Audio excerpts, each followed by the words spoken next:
So, here's what you missed.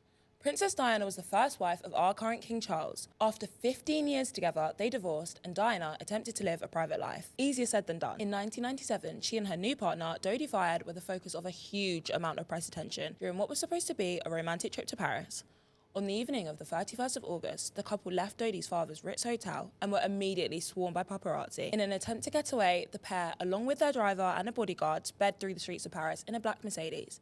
What happened next is still the subject of a great deal of speculation, but we do know when the car entered the underpass at the Alma Bridge, something caused the driver to lose control, hitting a pillar, killing the driver and Dodi Fayed instantly. Initial reports suggested Diana had been taken to hospital with a broken arm and a concussion, but in the early hours of the morning, it was announced that she had died. What came next was an extraordinary outburst of national grief. People were crying in the streets and took time off work as if members of their own family had died.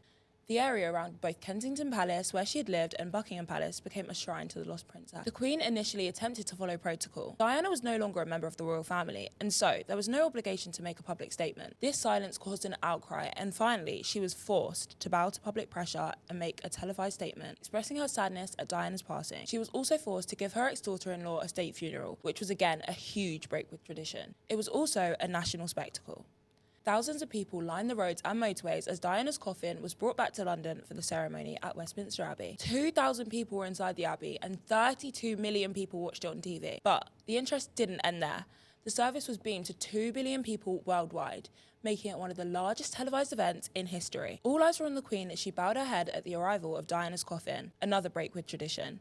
The moment was viewed as a sign of respect, but was also a demonstration that the Queen had listened to the demands of her people and recognised that this was an extraordinary situation. Diana's funeral induced a huge cultural shift in the way we mourn in the UK. The expression of shared grief did away with the traditional stiff upper lip. It also sent a message to the royal family that they needed to be more in tune with the public to stay in favour. That's what you missed, but now you know.